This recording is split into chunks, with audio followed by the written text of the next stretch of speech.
150 शब्द प्रति minute. Audio notes start होगा 5 सेकंड बाद। स्टार्ट। महमूद गजनबी के भारत पर आक्रमण 1001 से 1026 ईस्वी। 999 ईस्वी में जब मोहम्मद गजनबी सिंहासन पर बैठा तो उसने प्रत्येक वर्ष भारत पर आक्रमण करने की प्रतिज्ञा की।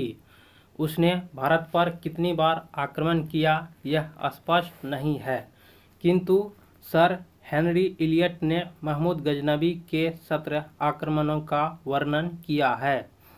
प्रथम आक्रमण 1001 ईस्वी। महमूद गजनबी ने अपना आक्रमण 1001 ईस्वी में भारत के सीमावर्ती नगरों पर किया, पर यहाँ उसे कोई विशेष सफलता नहीं मिली। दूसरा आक्रमण 1001 से 1002 ईस्वी। अपने दूसरे अभियान के अंतर्गत महमूद गजनबी ने सीमांत प्रदेशों के शासक जयपाल के विरुद्ध युद्ध किया, उसकी राजधानी बहिंद पर अधिकार कर लिया।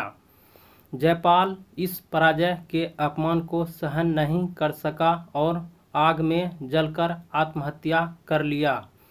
तीसरा आक्रमण 1004 ईस्वी। महमूद गजनबी ने उच्च के शासक वाजिरा को दंडित करने के लिए आक्रमण किया।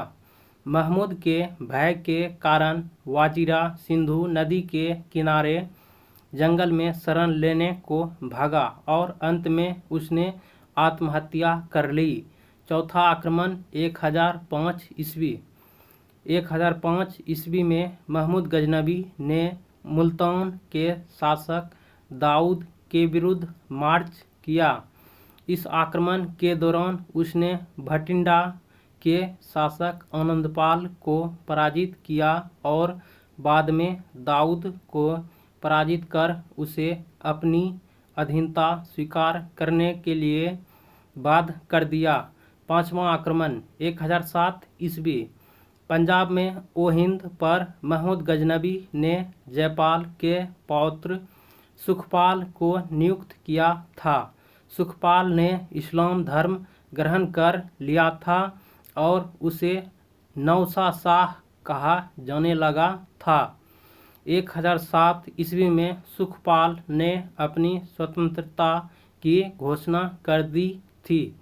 महमूद गजनबी ने ओहिंद पर आक्रमण किया और नौसा शाह को बंदी बना लिया गया। छठा आक्रमण 1008 ईस्वी। महमूद गजनबी ने 1008 ईस्वी अपने इस अभियान के अंतर्गत पहले आनंदपाल को पराजित किया।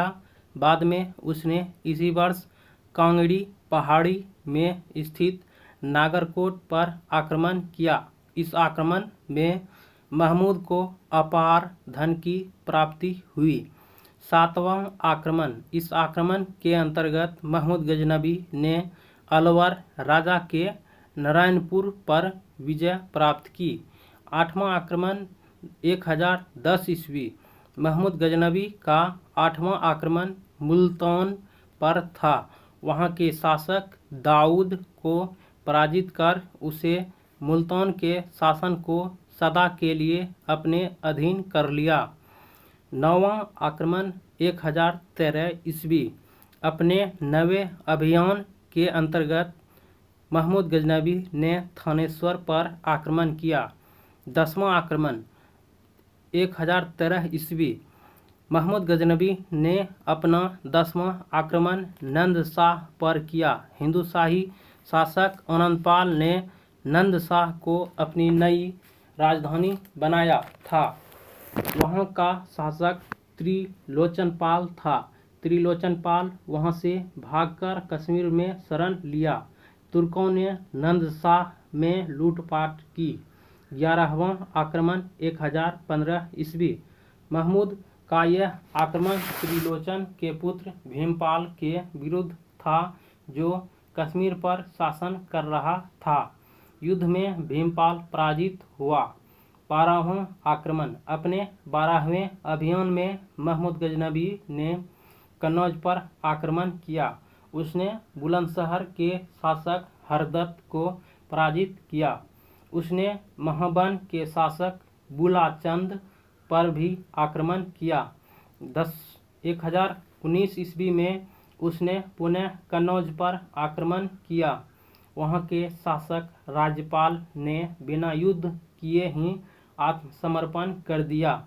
राज्यपाल द्वारा इस आत्मसमर्पण से कालिंजर का चंदेल शासक क्रोधित हो गया।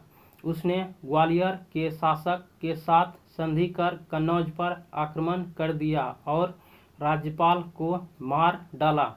13वां आक्रमण 1020 ईस्वी। महमूद का 13वां आक्रमण 1020 ईस्वी में हुआ था। इस अभियान में उसने बारी, बुंदेलखंड, किरात तथा लोहकोट आदि को जीत लिया। 14वां आक्रमण 1021 ईस्वी। अपने 14वें आक्रमण के दौरान महमूद ने ग्वालियर तथा कालिंजर पर आक्रमण किया। कालिंजर के शासक गोंडा ने विवश होकर संधि कर ली। 15वां आक्रमण 1024 ईस्वी। इस अभियान में महमूद गजनबी ने लोदोर्ग, जैसलमेर, चिकलोदर गुजरात तथा अनहिलवारा गुजरात पर विजय प्राप्त कर ली। 16वां आक्रमण 1025 ईस्वी। इस 16वें अभियान में महमूद गजनबी ने सोमनाथ को अपना निशाना बनाया। उसके सभी अभियानों में यह अभियान सर्वाधिक महत्वपूर्ण था।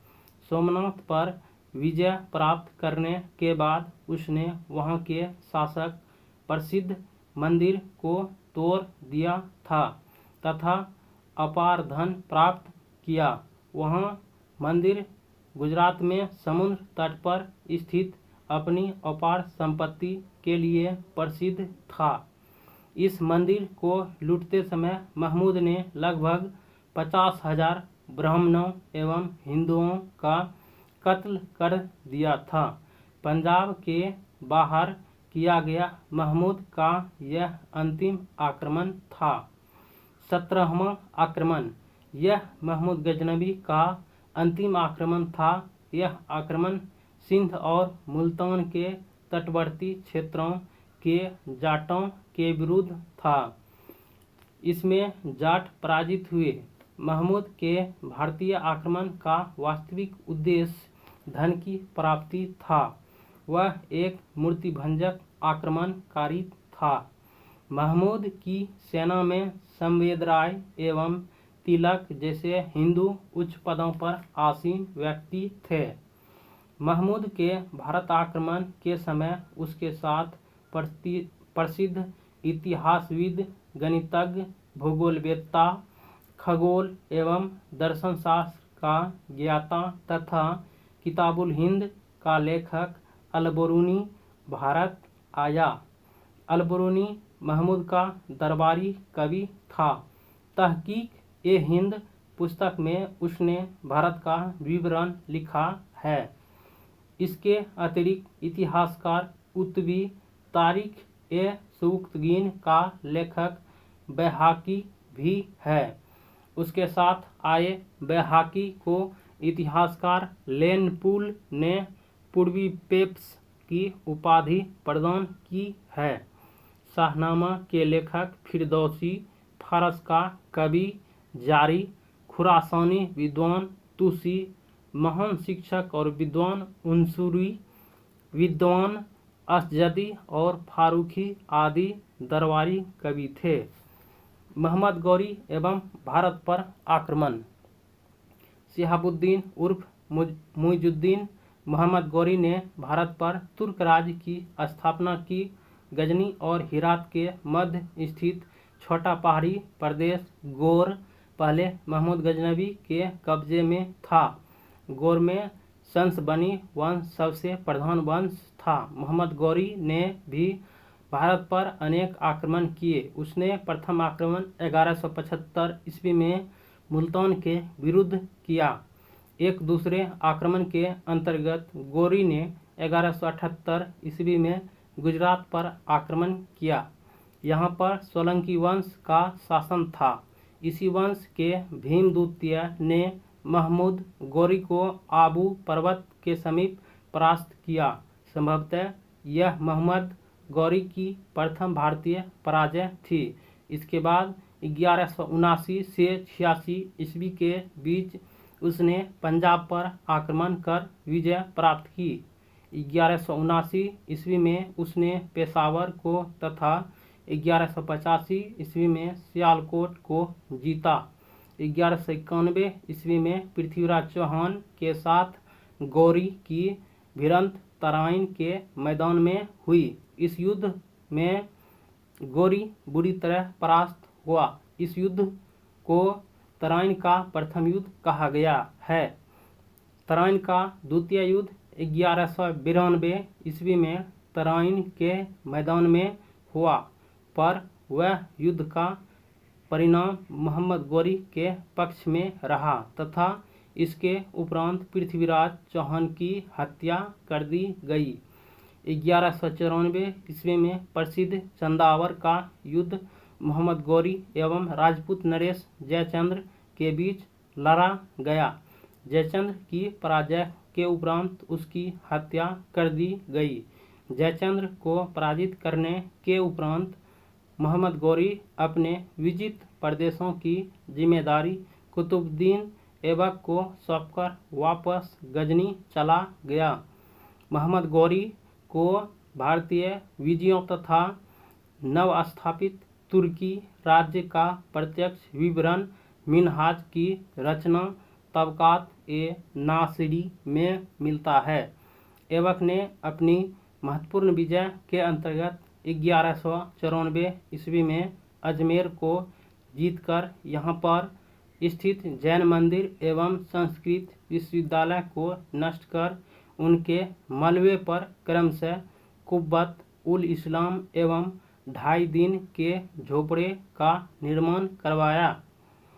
ऐबक ने 1202 से 3 ईस्वी में बुंदेलखंड के मजबूत कालिंजर के किले को जीता।